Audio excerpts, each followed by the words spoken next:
And at times, we look at it in a different way. Okay. When somebody say, God has a plan for you. Mm-hmm. It's like, what is the plan? Mm-hmm. Being here alone fall into the plans of God. Okay. For you. For you. Okay. It's something that he designed it. And if you don't know the plans of God, it's like somebody who has set a journey without a destination. Okay. That's interesting. Because it is your destination that gives you the plan or the roadmap to navigate to where you are going. And that tells you the road or the journey, the miles that are ahead of you. Okay. So it prepares you to know how to embark on that word journey. And this is what God do or does in our lives.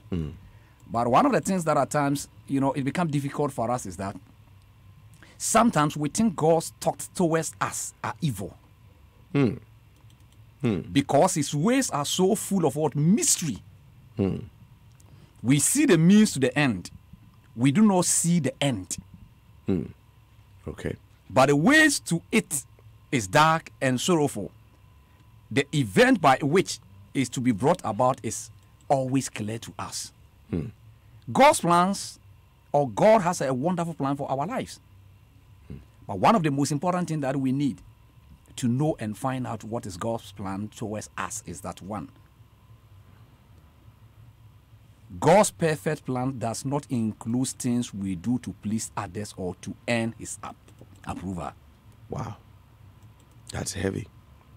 But sometimes, last week we were talking about how your assignment or living that fulfilling life may be to be a blessing to somebody. Yeah, it can be a blessing. Okay. But as I said here last week. Last week, yes. Same time. Most of the times we look at it in the other way. If I'm a successful person and I'm able to bless people, it means I'm fulfilling God's word purpose. Okay. Can that be? Yeah, somehow. Okay. But reality, having something to help somebody doesn't mean that you are fulfilling God's word. But if that is what God wants you to do, would that be not in line with his plan? Well, that is what I said. That's the way we look at it. Okay. But on the other hand, it goes deeper than that. How deep? One of the things is that look at somebody like, for instance, let me take it like somebody like Abraham. Okay. Paul wrote about a man who was not anointed, but was considered righteous by Jehovah. That was Abraham, the faithful man who lived long before Jesus gave his word, life as a ransom. Okay. The question is, he obeyed God and lived according to God's plan. When he was asked to leave his father's home, he heeded to that simple word, instruction. Yeah. So that tells you that if the plans of God towards Abraham's life is about what he had, he has already have enough. Because this is a man who is coming from a home where his father Terah is dead, and there are a lot of things. But God still have a different plans more than what Abraham think that he had. So at times it's good for us to seek and ask God, what are your plans towards me? Okay. And I think this has been the difficult thing, because at times, one of the things that I'm looking at and I always see is that, you access God's plans when you accept and acknowledge his promises for you. Okay. Because any promises or whatever God promised you in life, he works towards his word plans, or he works according to his word, his plan. And through that plan, you are able to what? Execute that plan God has for you. Okay. So, what does it mean to live according to God's plan? One of the things that need or is crucial that I think we can't look at it to live according to God's plans is this. God has a plan for everybody. No matter who you are. God has a plan for everybody. His plans towards us are very deep. Okay. There are times you may think like, this is what you want to do. You look at it, it's something that will benefit you. It will help you to succeed in life. It can take you far. But then,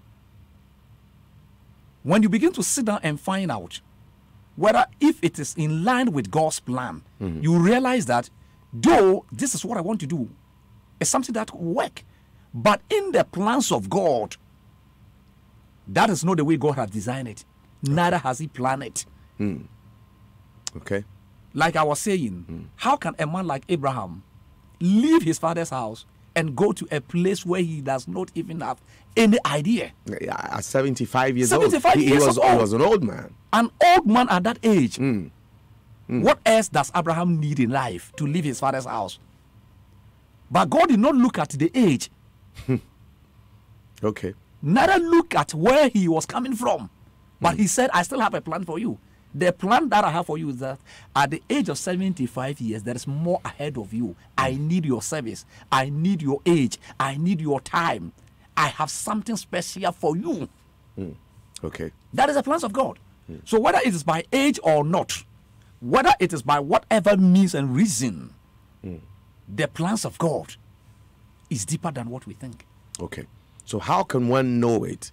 I mean, once you talked about going to God in prayer and asking him, God, what is your plan for me? And God exposes it to you to say, this and this is what I want you to do. How would you be able to, if you will, once God exposes his plan to you or concerning your life, how will you be able to live according to it? One of the things that I want us to look at it is this. Every life has its own plan and timetable. Okay. That helps regulate it. God's plans are designed to help regulate your time and routine. Wow. How do you regulate your life? For the first place, what timetable are you following? Okay. If you don't have an agenda for your life, one will be provided for you either by events of life or by other people. Because every life has its own word, plan and timetable. That helps. So one of the things is this. God is more than willing to show us his plan for our lives. But he also wants us to show that we want to know it and follow it. Okay. Seeking God's plan is not so much about what we do, but why and how we do it to get what his plans are for us. This is very, very important. Because at times, we try to do certain things to see whether if it is the way God wants us to do it. Okay. It doesn't matter how time we spend, the energy, the resources, and whatever. It might be different from what God has for us. So one of the things that we need, and someone who is able to know that this is the plans of God, or this is God's plan in my life, one is through obedience. Okay. Because if you look at Abraham's life, when God asked him to leave, he didn't know what is going to happen. He has no idea even where he was going. But he obeyed that simple word, instruction. So obedience is one of the first keys. Okay. Because at times God speaks to us. You'll be doing certain things and God is, will be telling you. Okay. I always tell people that when you are sinning or doing something, apart from a policeman who is there to see you, or God, without anybody, the next person who is a policeman to arrest you is your own conscience. So if you're going off course, your own conscience will be telling you whether what you are doing is good or bad. Your conscience is like the voice of It's God. a voice that speaks to you. Voice of God prompting you. And prompting you, arresting you, telling you stop. Okay. Or do it. Okay. But okay, so interesting, so what happens to those who probably come to that crossroad where they're doing probably maybe something wrong or right, and they hear voices. Okay, now we're saying we're looking at the conscience, but sometimes people hear voices beyond, if you will, what the conscience is speaking. One voice is saying, do it. Yeah. Especially if it's a good thing and you're keeping at it. Another voice is saying, you're wasting your time. This is going to fail. Yeah. Okay? how would you respond to it? And the negative is there as well, where somebody's doing something wrong. You know, this is going to destroy you. You need to back away from it. But there's another voice telling you it's okay. We're enjoying ourselves. We're having a fun time. How are you able to decipher which one is the conscience or the voice of God that you need to follow in order to go into His plan, or maybe it's some other voice you're hearing that can lead you into error? How do you discern it? Well, you discern it by knowing the voice of God, Okay. and the voice of what? The other side, where it is coming from. How do you know which one is the You voice of definitely God? know it. How? If you are hungry, you know. I that mean, you've had a practical whenever, experience. I whenever want you to are share hungry, you know that you are hungry. that. My own experience Good. is this: whenever that I'm doing something, I have certain things that, always come within me, my spirit. Okay. And I have a certain feeling that tells me that this thing that I'm doing, this particular thing that I'm doing, God is not on my side. Okay. God is not in favor of it. God is not in support. And I know that still voice Okay. that always speaks to me. Okay. And until you are able to deal with that voice, it will be very difficult, because it is the voice that holds us back always from what is good or what is bad. Okay. So you must know the difference. There are times we'll be doing something and we come in between. Even when I was doing something, say I should stop, and something say I should do it. I should do it, So yeah. you become in between. You don't know which voice and which side to turn to. Okay. So you must be able to know the difference between the voice of God Okay. and the voice of the enemy, who is what? At work at that moment. Okay.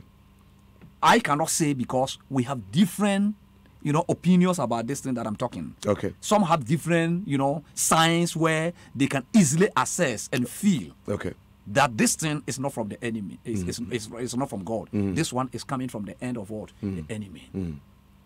So my own will be different than what you feel. Okay. But one thing that I know, we all have that voice that speaks to us for us to know what we are doing, whether it is good or whether it's bad. Okay. The reason most of times we don't, heed to what is the right voice is this. I always tell, like, somebody who, if as we are here right now, and suddenly there will be a light off. Within 2-3 minutes, if you are able to sit down, you can locate everything, Okay. but you are still in the midst of the dark. In the dark, yeah. But at times, because we can locate things in the midst of the dark, we think that we are in the light. That's why at times you see person or somebody is so anointed, and he'll be telling you, oh, if God is not on my side, these things wouldn't have been happening. would not so be you can raise working. your hands, people will fall down, anointing will work, everything will happen. But you are still in the dark. Okay. The fact that you can locate things in the midst of dark doesn't make you feel or being somebody who is in the light. The lights are gone. But you are in the midst of what? Darkness. Darkness. This is deep. This is deep. Okay. So a person finds himself in a dilemma, and many people are there. I mean, as well, we're talking about finding or being able to live according to God's plan for our lives, and many people have gone off course, and they think they've gone too far to turn around, too far. Yeah. They've gone too deep into error to back out now. Is there hope of recovery and a turnaround for them? Oh, yes. You will never give up until it is over, as we always say. Okay. But then, there are, let me put it in this way, maybe 2 things to do. It doesn't matter how far you have gone. When you realize that it is not good, the best thing for you to do is to turn back. Turn back. What if turning back has, if you will, detrimental spiritual effects? Because you see, sometimes you mentioned some very interesting things now, but people have gone into things, okay, both spiritual things, away from God's pattern and plan, okay, to probably become somebody, to become wealthy, to become powerful, or to become rich or whatsoever. They have gone the wrong way, or they've done all kinds of things. Their conscience persistently pricking them to the point where they're numb. Now they are so deep in the error. They know where they are or what they're doing is wrong. But they think that they're too far to be able to turn back to God. Yeah, it is all boils down about facing the reality. Okay. I always say one of the things that has become a biggest challenge in our lives is the very thing that you are doing and you know it is wrong. And you saw the signal on the wall. The ratings are on the wall telling you that it's wrong. People will be warning you. You ignore it. You go ahead, at times deliberately or unknowingly. When you hit, to come back and meet the same people who warned you Okay. to face that reality, it is either become do and die. Okay. Because of the guilt, you don't want to face it. Okay. And it's also, it's another way, like when you lied one, and you want to turn that lie to become what? Truth. At times you have to lie more than 5 to cover that one lie. You need to do five more lies to support the one lie. To turn it to become the truth. Okay. So at times, people find it very difficult to face the reality. Okay. To even be bold to confess that I know this was wrong. Yeah. I made a mistake. But I made a mistake. So please forgive me. Let me come back. Okay. So because of that, we try to, to pretend as we are okay. Like nothing happened. Like nothing, we don't even know anything. We don't have even idea. But our own conscience, as I'm saying, is telling you that it is wrong. So the best thing to do is, when you reach that point, look at where you started. What has went wrong. Things that you did that you were not supposed to do. And come back. There's always coming back. Okay. There's always homecoming. Is it that easy? One of them is the prodigal son that I mentioned here. He squandered everything. He squandered everything. When he was coming, he was not prepared to become a son. But he was prepared to become what? A servant. That's true. And one thing about God, I always tell people, when God is leading you, and you got to a point, and you think that you know the way more than him, and you take lead, God will not follow you. If you want to lead you on your own, God will not take a step and follow you. He will wait for you where you left him. So it doesn't matter how far you go, you will still come and meet him where you left him. so that he can lead you. So that he can lead you. Awesome. Okay, so time exactly 32 minutes past 8, and in case you just tuned in, you're listening to A Walk with Jesus. Tonight, we're talking about how to live a life of fulfillment, connecting with the keys to fulfillment in living according to God's plan. And we've had some very, very insightful thoughts shared by Reverend Osei Sabeku. It talked about, if you're going to be able to find God's rhythm, you need to have your time regulated and your routine also regulated by Him. Okay, God works with a timetable and you need to be able to follow it. Also, it also calls for us to knowing and following His plan.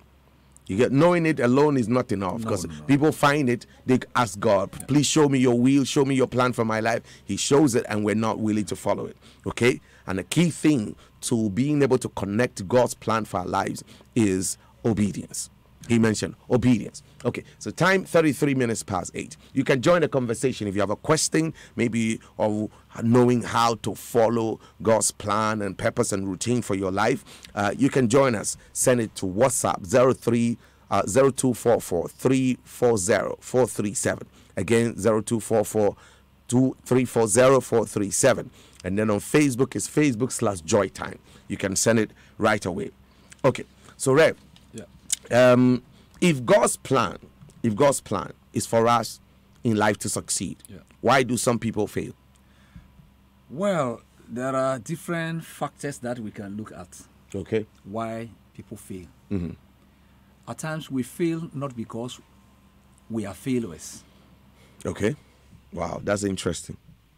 I always tell people that at times the reason why people give up is not because it was too hard, but it was because they don't know. So you give up. Okay.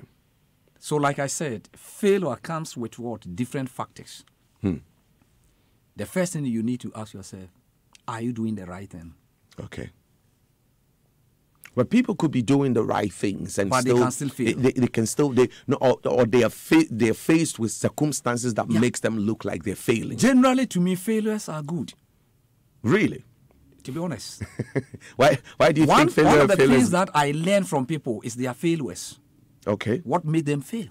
Because he who has failed successfully can teach you not how to fail.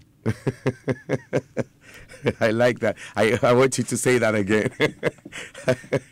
Lord. Those who or someone who successfully what? Failed. Mm. Can teach you. So you can how you can fail not- successfully. Successfully. You can be a successful So failure. Okay, that's Because very failure is also a success. People succeed by failing. by failing. Okay. As we succeed to live a good life, it all depends on the choice that you make, Okay. the way you put things in place, how you go about things. There are times we do things we know that these things will not work, but we ignore and go ahead and do it. And there are times we do things we don't know that we will fail, but it will happen. But fail one is not the end. That's right. And at times failures put you in a what? In a good shape. Really? One of the things that I said, any past event is a lesson. Let me put it in this way. Any Okay. past event is a lesson. Okay. But when you are learning from the past, there are two things to do. When you become extra careful, you cannot move forward. Okay. And when you become less careful, you repeat the same mistakes which have been done years. And at times, some of the reason why we fail is we live life as we are too experienced. We know everything. Okay. We can do it. And at times, even when people are doing it, we think that they are not doing the right thing. If I'm the one, I can do it better than. So I always tell people that the best way to learn in life is to be observant. Okay. Be observant. Where you step and fall, observe the particular thing that caused you to what? To fall. Okay. So that when you get there next time, or when you meet it next time, you will know how you do it by observing that this thing has caused me to fail or has fallen before. But if you are going to live, I'm so skillful, I am experienced, so I can jump on it. If you are not careful, it will be worse than even the one that happened years ago. Previous. And one of the greatest mistakes that you ever made is to repeat the same mistakes which has been done in years. So people fail willfully because they know the right thing to do and they don't what? They don't do it. Okay. Some also do it in such a way that I always tell it's like some life is like a experiment. Okay. They live life like an experiment. Experiment. Okay. The only thing we do experiment is when there is no solution. Okay. When there is no solution, then we do experiment to get a solution to a particular problem. Okay. But if there is a solution, there is no need for what? Experiment. We don't do any experiments again in life. So people fail not because they don't have what it takes to succeed in life. Okay. I've seen people who has a lot, who has been given so much, but they fail. And I've seen people who have nothing, but they become the most successful person in life. That's why when you go back to the book and you look at the cover, I stated that life is not about how much that has been given to you, but what you do with what you have. What you have. Failure is an option. Let me put it in that way. If you want, you fail. If you don't, If you want to, you will fail. So you fail by choice, it's by choice. not by accident. No. Or not by destiny. No. No one is destined to be a failure in life. Okay. Well, It's the will of God Okay. that we will succeed. that will succeed. But some people find, for instance, for somebody who's probably seeing a trend, particular trend of failure in their family or bloodline, how do they deal with it? Because you see, grandfather started out in life and at some point he just failed. Okay, good prospects ahead, but everything collapsed. It follows to the son. It follows to his children, and they see the same thing happening to the Their to, generation. to their generation. Yeah. How do they deal with this kind of failure that is traceable through the family line? If you study carefully in life, there are certain things we have it. Maybe it's a generational curse. Okay. That one is there. But I'm not going to deal into that. Okay. But what I want to say is that if you see people fail successfully from one generation to another, it means either the one who took over from the first failure did not learn. He didn't learn any lessons for what was going on. What was going on. What if you learn it and you say, okay, this, I've seen the problem. You mentioned the issue of a generational curse. Yeah. Somebody struggle or failure, despite the fact that they know God's plan for their life, but the contention, or the, if you will, the roadblock is this generational curse. How do they bypass it? Well, then you have to find out the root cause. Okay. You have to find out the root cause. Okay. Until you deal with it, it will continue. But at times we fail to go down to find out what caused someone to fail, or what is the foundation. Okay. That is not good, and we are building on it. Until you go down to that root and discover the very thing that has caused you to fail, or that causing those things, and deal with it. Because there are some things, I was saying something today that some of us, the reason we are struggling in life is the person who started your life race. The one who started your life race. Or who started whose life's race? The one who started my life race, or my family life race. If that person was not a faster person to run, those he started life with, and he became last, by the time he hand over the baton to me, I have to run his race. Before you run yours. By the time I start my own, my classmate has already gone ahead. Interesting analogy. Okay. So, for instance, let's take you as a person who started your life's race. The person who started my life race, it was bad. Who was it? Was it your mother or your father? Let me say my father. Your father, okay. The first. So he's the seed carrier, yes. In Accra, the first quarters that my father knew, or maybe the capital where my father was Goso. Goso. Okay. Wow. You see? So I have to find out how can I break that, curse or whatever it is. And at times it takes an extra energy to overcome those roadblocks in order to succeed. Okay.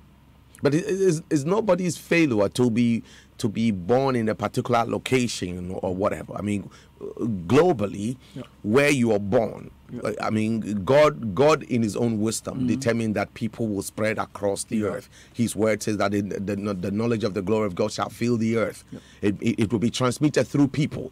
So everybody will have to be somewhere by all means. Yeah, that's true. Does it mean that if we are born in a particular locality, depending on where it is, if it's like the standard of living is low or whatever, does it mean you're born a failure or you're likely to fail? No. Our birth does not determine our future and our destiny. No. Okay. It's like a race. It's not about how you started, but how you end. How you end. Okay. So I believe we can delve into this subject now. What is greatness? Well, when we talk about greatness, let me quote from Martin Luther King Jr. He said, not everybody can be famous, but everybody can be great. Because greatness is determined by service. Okay. Wow. It's determined by what you do. Your greatness is determined by what you serve people with. And what you do with what you have. It may be small like this, but if you put value on it, it becomes great. So one of the things that we need to do if we want to be great in life, do not settle for anything less than what God has ordained for you. Okay. We are here on earth to do greater things, to fulfill our purpose. But at times, the law of human life on earth is one of the advanced and enlargement from small beginning to the greatest highest. Life should not be barren and fruitless. Increase and greatness are characteristics of a life well lived. So when you live well, and how does we live well? It depends on the value that you put to yourself. Some people, they don't value that they can be great in life. No matter where you put them, no matter where you place them. It doesn't matter what you tell them. They always think that for them, even success is not possible in their life. I was born in this family. My mother was that. I was this, I was that. So I always tell people that one of the things that I don't allow it to bring me down. And I always tell people, until you break the limitation barriers of if. It's 2 letters. The word if. If I was born in good home, life would have been better. Who told you? If I were educated, who told you? If my mother was this, if my father was that, if I was this, if I was that. No. Until you break that barrier of what? Of if. Because people are making it without what? Good family, good home, good parent, good education. But they are succeeding. It all depends on the way you program yourself, value what God has given to you, do the right thing at the right time, make sure that you are capable for greatness, and go for it. But what if all of these things, these background challenges that you've just described, seems to be the deterring factor for why people think that they never will be able to achieve greatness? Yeah. Is a more reason why people are whom they are. Because until you get that thing out of your mind. Because achieving greatness is simple. It's simply a matter of what? Accepting that you are more than what you think you are. If you want to be a great, accept that you are more than what you think you are. Until you accept that, you would think people are destined to be great, but you are not. You would think greatness are for people who are educated. So it is what you think. Okay. And until you break that deadlock in your mind. Okay. All right. So I believe maybe you won't want to join us on the phone lines. Maybe you have a question or a comment regarding our discussions tonight, finding keys to fulfillment, or if you will, living according to God's plan. You can join us on the phone line 0302216541. Again, 0302216541. And then you can send us message on WhatsApp 0244340437, 0244340437, and then on Facebook, that is Facebook/Joytime, Facebook/Joytime. You can join us right away. Rev, one question. Can you take us through the keys of fulfillment? Well, the simple way to understand life's fulfillment is this. We can't experience fulfillment if we don't live up to what we know is our highest and the best potentials within us. Most people do not know what they want with their lives. And even after thinking hard, they often don't come with something they really want to do. It is God's will that you will live fully and happily. But it is important to know and understand this truth. Do not waste your life seeking for success without fulfillment. Instead, try to find out exactly what you were created for and what your true divine destiny is. It's very, very important. Do not waste it, because, you have a potential within you. And to live fulfilled is to live a life of your true purpose, calling, dreams, visions, values, potentials, and desires. Okay, let's talk to Emmanuel in Mamprobi. Hello, Emmanuel. Hello, Pastor. Yes, sir. Good evening. How are you? I'm fine. Okay, thank you for joining us on A Walk with Jesus tonight. Okay. My question is... Your question? When you have a plan or you have a destiny and you want to fulfill it, and people closer to you are bringing you down, how do you manage it? Okay. So you have a plan, you know God's plan or purpose for your life. You're trying to fulfill it. People around you are trying to bring you down. How do you handle it? Okay. Thanks for your question. Rev. Well, I think you have to look at, as he said, if those people around you are not going to help you to achieve the plans of God, why do you keep them? Okay. But this could be family, maybe your spouse, your or parents, maybe, or even friends or close associates. Yeah, find means and way to handle them. Okay. But don't allow them to step into the plans of God in your life. Because at the end of the day, you are the one that God has that plans for. Okay. Okay. So by all means, you need to step away from them. Okay. Let's talk to Ajiman Joseph. Hello. Yeah, good evening, Reverend. Good evening. How are you? Yeah, by God's grace, I hope you're doing We're well. good. We're good. Thank you. Thank you. What's your question, Joseph? Yeah, my question is, the man of God mentioned something like, we should know what God did for us. Mm-hmm. But my issue is, if God really wants us to be aware of having something for us, why can't God, in His own wisdom, conscientize us to be aware of what belongs to us? Mm-hmm. Secondly, as the saying goes, your destiny is in your own hands. I want him to explain the difference between destiny and gift from God to us. Okay. And third question, you did mention of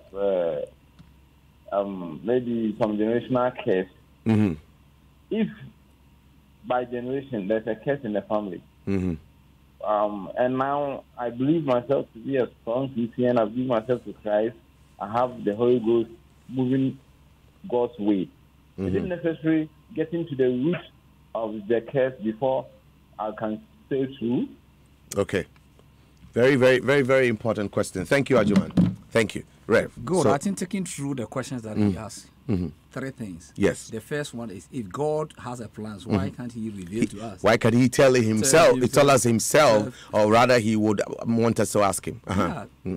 At times, God revealed to us. Okay. But it's either we don't, as I said from the beginning, He doesn't want us only to know the plans, but He wants us to what? Fulfill Also it. fulfill it. Fulfill work it. on the what? The plans. Okay. But most of the times, we have our own plans, but if we look at God's plan and it doesn't go with our own, it means we don't want it. We don't want it. Mm-hmm. Because at times the plans of God, it hurts. It's a process. It will take time. You go through a whole lot of things. So that is one. Okay. He always reveals His plans to us. Then the second question is also, if God or if a destiny, what is the difference between the destiny and the what? And the gift. And the gift. Destiny is different from a gift. Gift are what you have Okay. as something that is talent or something like that, skills. But destiny is what you have created to be. That Okay. is your destiny. Okay. What God created you to be. That is your destiny. It could be this, it could be that. But So your many but your gift can take you into takes your you destiny. through your destiny. Okay. It's power you. It's a fuel. It's like a fuel that takes you through the journey toward your destiny. Okay. Good. And the third thing is, If you're struggling if with you're struggling generational with- curse, it doesn't necessarily means that you have to go and break the altars in your house or whatever that we think as people are doing. I mean, he's saying No. in this regard, if you're born again Christian, the Spirit of God living, but You but pray in your over background, it. you pray. You can pray and break them. Okay. It does not necessarily mean that you have to go through maybe deliverance or whatever. At times you have to. You have to. But sometimes, if you believe yourself and you know with God all things are possible, Okay. and the greater is in you than the one in the world, you just pray over it and then move ahead. And you move on. Okay. All right. So you still can join it. We have about some 7 minutes thereabout to close today. Ralph in Italy says, "Good evening, Reverend. Could you kindly ask your resource person if the society," and then he put in commas, country or community you find yourself in also influences how successful you become. Okay, and he's writing that from Italy. Okay, which part of Italy? Rome, Milan, where? Roma, where? Exactly. Okay, so At times when I came, I think as I said here, I visited a pastor. Okay. And then he was telling me that he has a very big house. Okay. And then somebody came to him and told him, oh, as for this house, you need more cars to fill here. Wow. So it means if you have more cars, it means you are a successful person in the society. Okay. At times, the society has influence on us. Okay. It has influence on us. The But, way you know- people think about us. Okay. We tend to heed to that advice. And it becomes possible that we have to dance to that tune. Okay. Because my parents want me to succeed. I was saying that one of the things that we have to be very careful, even in this country, that as far as in our education, let me put it in our education system, as far as the destiny of our children are in the hands of our parents, it will be very, very difficult. Because there are some people that when you meet them, they will tell you the reason why they are doctors, they are medical doctors, they are lawyers, they are this, is because their parents want them to be medical doctors. So the society have influence also on us. Okay. All right. Okay. All right. So tonight, definitely, you will hear Uncle Bile sitting in for Uncle Ken. Awesome time. So keep your dials locked. Just beyond 9, get ready for him. Fifi says, good evening, Pastor. I've been listening to you always. Please, the call of God is upon my life, which I want to pursue. However, I got married less than 6 months ago and just got a job too. I feel I'm late to respond to the call because I have got to go to Bible school too. I'm heading towards 40 years. Please, advise. Fifi, Rev, do you have any answers for Fifi? Fifi, okay, Rev, Maybe take it. He has to take our number and call, then we can talk about They it. can talk about. Well, but God called Abraham. I was 75. So it was not too late. It's not too late. Fifi, you're just pushing towards 40. You're yet about to begin life. Okay. Hi, I am Okaikwe from Mampong. What are you doing there? He says, I would love to ask if I can quit my job as a pump attendant and focus on my God-given talent as a footballer and pursue my dreams. But sometimes I'm always caught up in a dilemma because of financial security. What can you have for this one? He's working as a fuel pump attendant, but he knows he has a talent in playing soccer, which probably maybe God's plan for his life or whatsoever. He wants to quit. Sometimes he feels like quitting the job to go pursue his talent, but he's thinking also of financial security, because what are the chances that he never gets to make it big, end up in Europe playing teams in Hamburg or or Stuttgart or Munich or whatever? Yeah, well, I think he has to sit down and think twice Okay. before he made such a decision. Okay. Because if you are going to quit your job and you go into the full-time or whatever that you want to pursue, and that thing will not bring any financial support to you, what are you going to do? Okay. So, okay, very interesting answer. And I will ask you a question on that. Yeah. For instance, if somebody's dream, okay, or God's purpose for their lives looks good, however, they stand the chances of falling into financial crisis. That can lead to all kinds of things.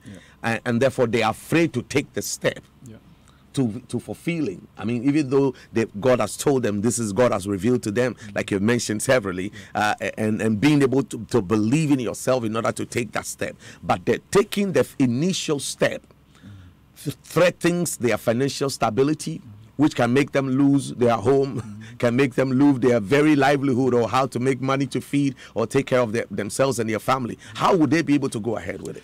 Well, one thing, let me put it in this way. Maybe it will answer that question. Okay. Or it will clear certain things. Okay. There are times when you are not, if you don't want to risk the usual things, okay, you have to settle for the ordinary.